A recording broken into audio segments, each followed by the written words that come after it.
For the latest in strategic affairs, subscribe to our YouTube channel. Click the bell icon for updates. Hello and welcome to StratNews Global. This week, I am in Taiwan's capital, Taipei, visiting this country for the first time at the invitation of the Ministry of Foreign Affairs of the Republic of China-Taiwan. What has been the experience so far? Well, I find, at least from my limited interaction with people, this nation is on the move, but also anxious at the same time. We're going to talk about all that in this week's Ask Nitin. I'm Nitin Gokhale.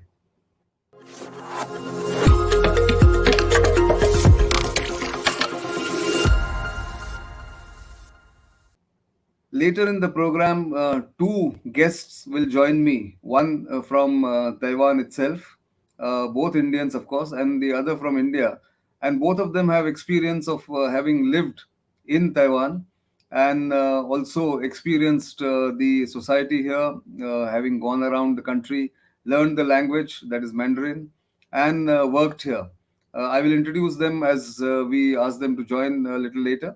But first, my first impressions about this country and where it is after the anxious moments in August this year, when People's Republic of China across the Taiwan Straits actually initiated a blockade and conducted massive air and naval exercises to intimidate Taiwan rather, because they had dared host the US politician, US Speaker Nancy Pelosi. That has been a bone of contention about government officials from other big countries coming to Taiwan, has been objected to by China massively. But the show of force in August has ignited the old debate about what China is going to do. Is it going to invade Taiwan in the near future, or is it just trying to intimidate and coerce Taiwan through these tactics? This debate is now raging in the civil society here in Taipei, as well as in the government circles.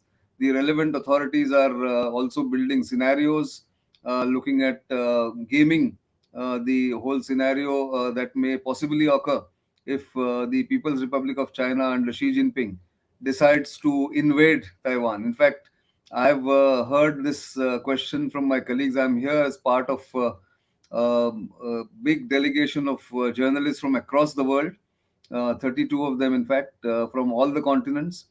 In fact, I'm very happy to have met journalist friends from Brazil, Chile, also Nigeria, even European countries, Germany, France, Spain. There are three reporters from the US. There is also a reporter from Guam. There is somebody from Tuvalu in the South Pacific region, which is a very small country, but very important for Taiwan, because it is one of the 14 countries which have proper formal diplomatic relations with Taiwan. And also another colleague from Saint Lucia in the Caribbean, which is again a small country, but which supports Taiwan diplomatically and has formal diplomatic relations. So I'm the only one from India in this delegation, but there are people from Southeast Asia, from Indonesia, that is, and Philippines. There are colleagues from Hungary, from Ukraine, from Spain. There is somebody from France, as I mentioned, Germany, Latvia, of many among many countries, and Colombia, which is in South America. So the whole attempt is to spread awareness about Taiwan and Taiwan's problems created by the People's Republic of China under Xi Jinping, and therefore this debate that I was talking about. And I've heard this word so many times: will Taiwan be invaded by China? So one school of thought here that I came across was that Taiwan is too important to be invaded or to fail too big to fail in terms of the manufacturing of semiconductor chips, which are used in almost everything that we use in today's modern world, be it in automobiles, aircraft, our mobile phones, our computers, you name it. And the chips are indispensable. So, the school of thought that says that Taiwan is too important and China will not dare invade Taiwan because or destroy Taiwan, because 50% of the chips manufactured in Taiwan are exported to China, because China is a manufacturing hub and it cannot afford to make this mistake. The other school of thought, of course, is that under Xi Jinping, PRC is irrational, and Xi Jinping has the streak of being completely unhinged at times, is what some people believe here. And then, therefore, you cannot predict what action he will take if the push comes to shove in terms of domestic problems in the PRC, and he might then do it to do the unthinkable of invading Taiwan to distract attention, divert people's attention, and also sort of initiate resurgence of nationalism amongst the citizens of China. But these are all speculations. But despite two contradictory schools of thought, preparations to meet any eventuality are on. The idea in the Taiwan national security thinking is to acquire denial capability. That means if China wants to invade or China wants to attack, it must be denied that space and time to invade Taiwan and take control of key targets or key personnel. Because deterrence is not possible given the asymmetry in size as far as the two countries are concerned. But talking about asymmetry, many lessons are being learned. The Taiwanese are observing think tanks, national security observers, analysts are all observing and analyzing the results or the outcome or the ongoing developments in the Russia-Ukraine war. And there is talk about acquiring asymmetric capabilities. Now, that of course can take Taiwan only that far and no further.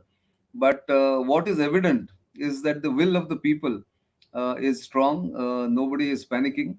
And in fact, as one of the observers had said this to me in August when we were doing a discussion during the crisis itself, and he again reiterated um the thought about what's happening in Taiwan, is that there is no panic amongst the people, unlike what had happened in 95, 96, because Taiwan is stronger, both militarily and economically.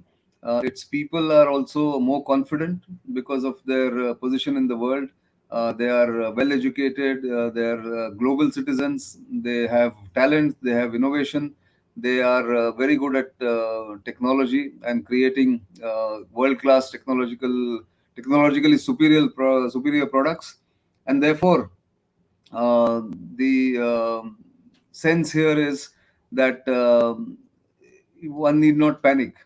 China does not have the capability, as one of them put it, to fully invade Taiwan. It's still not sure whether it wants to invade Taiwan. So, that having been said, there is a lot of training that is happening of civilians, interestingly, about military ways and handling weapons, taking lessons from the Ukraine resistance, which was very evident in the early days of the Ukraine war. So there are a lot of civil society organizations which are training people, common people, in handling weapons and giving them military drills.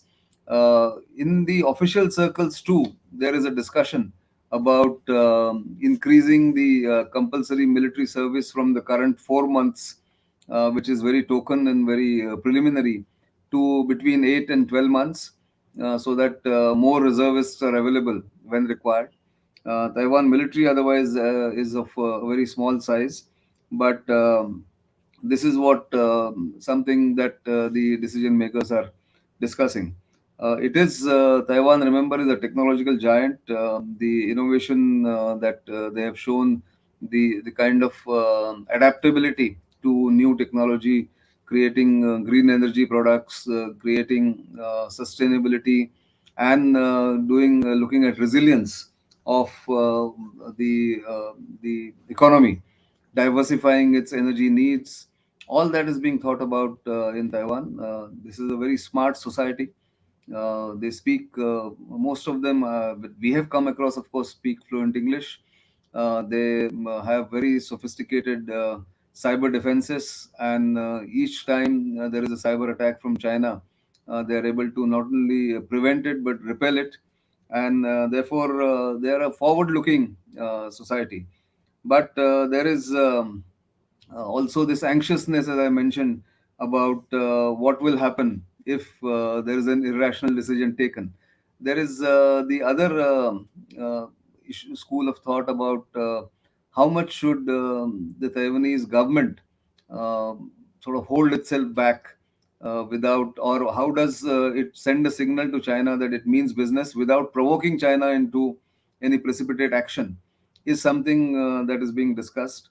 The trade hasn't been impacted. In fact, the 2016 policy of the new southbound policy, as they declared, increasing trade and connectivity and engagement with Australia, New Zealand, nations in ASEAN region, and in South Asia, or in the Indian subcontinent. That policy is paying dividend, as is evident in India very clearly. Rising trade, there is rising engagement amongst think tanks, amongst businesses. I went to one engineering company called Delta Electronics rather, which has at least 4 or 5 big offices in India, in Gurgaon, and a couple of them in South India. So the trade between Taiwan and these members of the or the targets or the objectives of the new southbound policy countries has increased by 55% last year. That being said, the Taiwanese are quite sort of close to the United States of America, and therefore it brings its own problems because China thinks that Taiwan is being propped up by a US, and if they can do a lightning strike on Taiwan, US may not be able to come and help Taiwan, is what one of the scenarios says. But all that, as I mentioned, is in the realm of speculation. The important point here is that more and more people are now interested in knowing what's happening in Taiwan. The government is making an effort to reach out to as many countries as possible to give their side of the story. The debate about should Taiwan declare independence and provoke China, or should it just sleeping dogs lie without changing the status quo, continue to progress and develop itself. All these debates are currently swirling in Taiwan, which is a good thing. It's and the biggest, and my final point here is the biggest plus that Taiwan has is that it is a democratic society. Over these nearly 70 plus year, or more than 70 years of independence, or as a separate nation, Taiwan has now the the kind of democratic values that have been embedded into the in the minds of the people here are now more or less permanent, and that makes it a completely different nation than the People's Republic of China, which is, as we know, is opaque, closed door, closed society, and of course, completely a surveillance state. So that's something that even India will be watching very closely. They have a lot of people in private keep talking about the potential of India-Taiwan relationship, taking it to the next level. We've had relations for a long time. There are trade offices in both countries of each other, more or less embassies or diplomatic missions, but they're not formally called diplomatic missions for obvious reasons. And yet, Many things are happening here. Many scholars, many students are coming to Taiwan from India to first majorly and mostly learn Mandarin here. Our diplomats, Indian diplomats, are also apparently learning Mandarin here whenever it is possible. But trade is also increasing, and given that Taiwan requires more technical and technological hands for its increasing business activity in the high tech field, diversification of talent from around the world and acquiring talent from around the world is on the cards, unlike earlier years or the previous years. And therefore, Taiwan is becoming all the more better society as a democratic nation, and something that people look forward to. So far, we've had an excellent conversation with some of the technical people, those who are involved in technology innovation, those who are involved in planning for better future for Taiwan. But we hope to have more conversations with people involved in national security planning, those involved in foreign policy. I was very happy to meet Deputy Minister Tien, who was Taiwan's ambassador or representative in India for more than 7.5 years. And we, of course, exchanged notes. He was happy to take the India-Taiwan relationship forward. But Taiwan as a tourist destination is also something that Indians should look at. There are no direct flights right now, but there are good connections via Bangkok and Singapore. So do consider coming to Taiwan. It's a small island compared to China, but a beautiful island nevertheless, and very neat, clean, and very advanced country in terms of technology and application of technology, uh, from my preliminary observations in Taiwan here. That's all I have to say at the moment, but you're going to hear more from more experienced people, more experienced Indians who have been here, who have lived here, who have studied here. So let me first introduce the two and then go to them one by one and get their impression, what they think Taiwan is going through right now. So first up is Suyash Desai, who is at the moment in a smaller Taiwanese city called Kaohsiung, which is in the southern part of the country. And he came here as a scholar to learn Mandarin, and of course has stayed on to sort of do research on Taiwan China relations, Chinese PLA's actions, and Chinese PLA's current policies. And Namrata Hasija, who is in Delhi but has lived in Taiwan, has studied here, and I'm told is likely to come revisiting Taiwan very soon. Welcome both Suyash and Namrata. I hope I have not made any faux pas in what I have said. So, Namrata, to you first, and then I'll come to Suyash because he is in the country. Your impressions of what Taiwan is going through right now.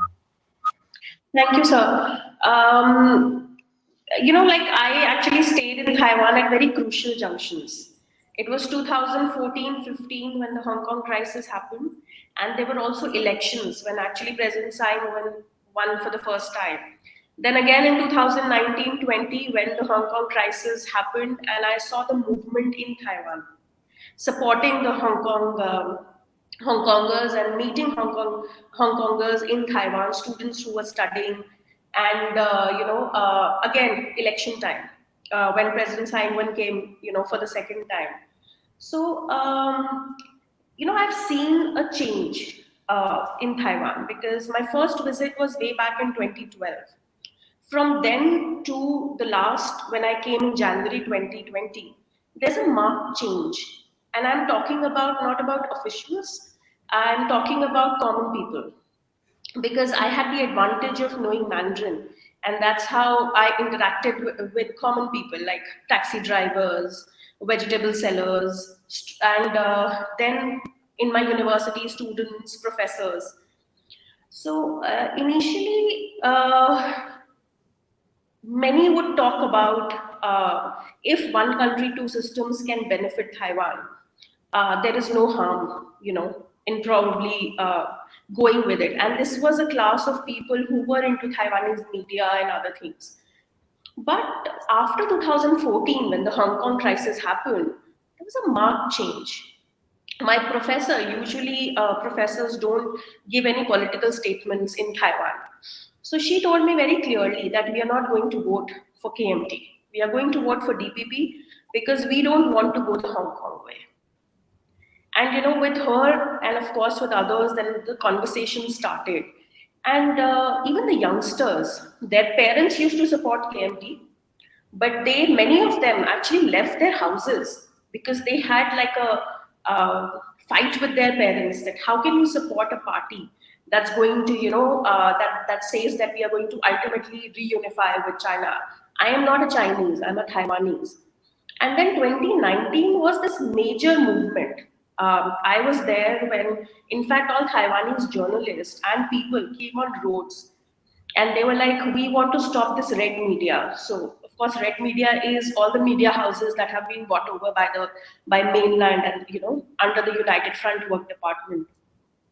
So there were so many people on the road and they were protesting against it. Then there were people supporting Hong Kongers. There used to be, every day in my university, there used to be students with microphones and telling them what's happening in Hong Kong and how if they don't support Hong Kong now, they will, be the same. So I think, these were the things that I observed, the changes that happened. And I feel every time actually China does something like they did when Pelosi visited, indirectly what they're doing is they're actually strengthening this whole feeling, this The resolve, identity. that is there Resolve. amongst people. Yes. So I think it's kind of a poetic justice, like the more the aggression they show, it's more, people start associating themselves as, maybe Taiwanese, and the identity gets stronger. So these are like my observations, even, Sure. Sure. Stay on, Namrata. Stay on. Let me get Suyash in here. I will ask him because he's right now living in Taiwan.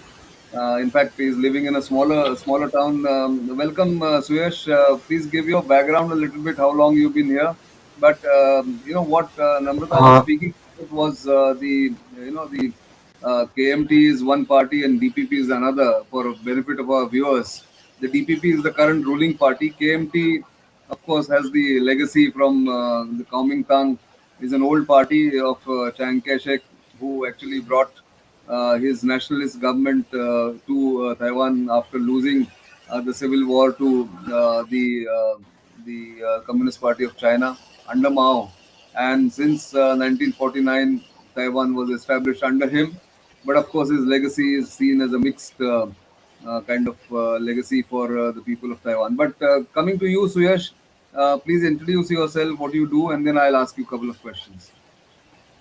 Thank you, sir. Thank you for inviting me. I am Suyash Desai. As you've said, I am a research scholar. Right now, I have taken break. I'm studying research. Simultaneously, I'm studying language here. I'm already in Taiwan for 9 months now, in a southern capital of Taiwan called Kaohsiung, and I am studying Mandarin, traditional Mandarin here.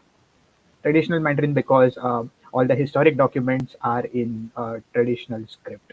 The Right. language changed when simplified came, but if you want to read historic documents to understand what happened and what is leading to what is happening today, you need to understand traditional. And Taiwan is the only country studying traditional.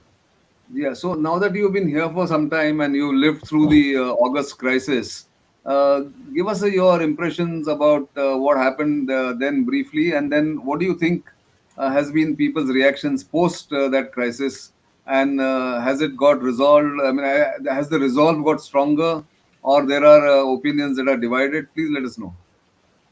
Sir, I'll divide it into three parts. One is what was happening, what happened, and what is the result. So, what was happening is since Xi Jinping came to power, there is a strategic way of thinking. Step by step, the aggression has gone up. So, for example, in 2019, Xi Jinping dropped the word peaceful. Earlier, they used to use the word peaceful reunification. From 2019 to 2021, they dropped the word peaceful reunification. Uh, Then airspace violation started happening in 2020. This was the next step. 2019 was peaceful, dropping peaceful. 2020 was dropping starting airspace violation. When Pelosi visited, median line was crossed. This was the second or fourth time, I don't remember. The first time it was crossed in 1999, and then it was crossed in 2019, and then it was directly crossed in when Pelosi visited. And now, after Pelosi visited, this has been crossed for 600 times in 2 months, just September and October. They have data until October. At least I have seen data until October. So Sure. this is a step-by-step aggression that is happening. Taiwan was surrounded on four sides, and exercise happened on all sides. Once China looks for a cause, the Chinese strategic understanding is they look for a reason to normalize something. These were the three steps that were taken. As you have already pointed out, there are a lot of cyber attacks that happens every time. Exercises happen very close to Taiwan. Exercises happened, in fact, very close to where I am there. So in Kaohsiung, there is an island called Shaoliao. The closest point to the of exercise to the island was near Kaohsiung, because Kaohsiung is considered to be a landing operation beach, one of the landing operation area. Right. So step by step, aggression happens, and it normalizes over a period of time. This is how China works in case of Taiwan, India, every other border country, and this has happened in case of Taiwan during Pelosi's visit. What is the idea? What is the normal populist response to it? Population has been here for a long time. People have been here, gone through various crises. So it's generally it's business as usual outside the capital. But in the capital and in the political circles, thinking have slowly started changing, and with the thinking has changed the strategy in which how they would deter China. For example, initially the deterrence was buying. So, for example, in 2000, recently, Taiwanese government ordered MH-60R Seahawk missiles, Seahawk helicopters, and that was rejected by US because now Taiwan is going towards asymmetrical capabilities. Taiwan is going towards building asymmetrical capabilities. Whenever a bigger giant is confronting with a smaller giant, generally you develop asymmetrical capabilities, deterrence by denial. So slowly, the policy of Taiwan has started changing, and they are thinking towards building asymmetrical capabilities. Yes, it will take time. It will take 10 years because a policy cannot change in one day. A policy cannot change in 2 days. It takes time. But since 2016, and especially since 2019-20, when Trump administration started doing a lot of trading with Taiwan, slowly and steadily policy has started changing, and asymmetrical capabilities are being building. For what is asymmetrical capabilities? For example, in case of naval warfare or in case of landing operation, Taiwan would have to rely on sea mines, radars, anti-ship missiles. So these are the things that Taiwanese government is looking towards. And if you, as you have yourself have pointed out in the past, since 2019, how are Taiwanese slowly and steadily ordering that? But this is what is happening on governmental level.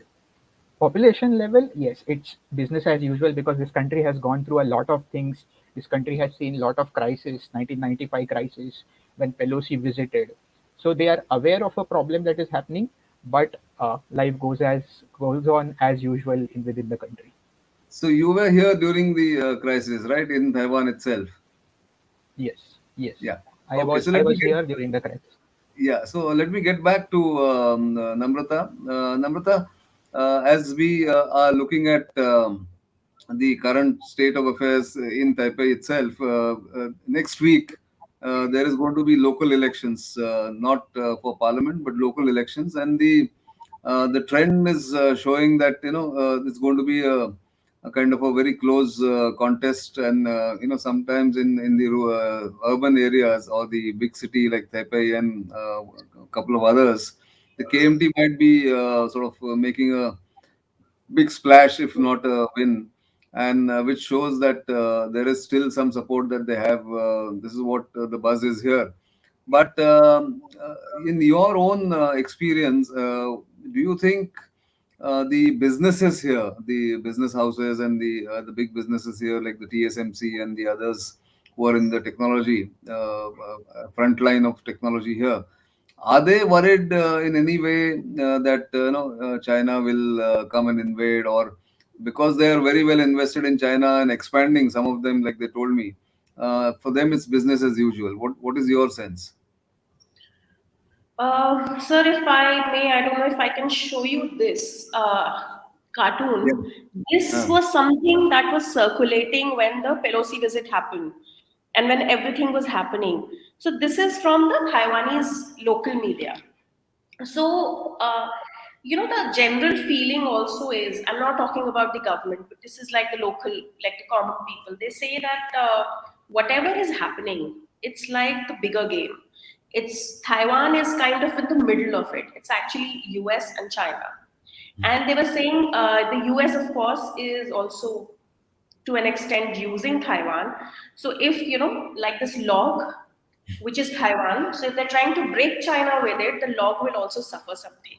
You mm, know, there will also be damages. So if we say that this is a very monolithic thing that everybody in Taiwan supports DPP, it's not possible because there are multiple layers also. it's a Because democracy, as I mentioned. So it's quite possible. Yeah.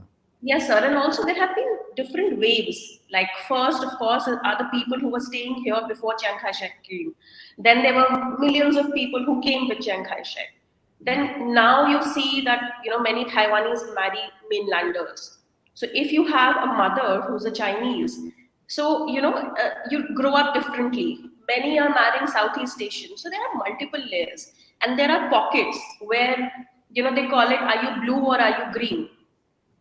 And in green also it's greener, like more like pro independence, or someone who wants to maintain, okay, the status quo is okay, we will not say anything, but they say that we have our own currency, we give visas to people, we have our own elect our own president, so we're already independent, so what are we trying to prove to the Right. world?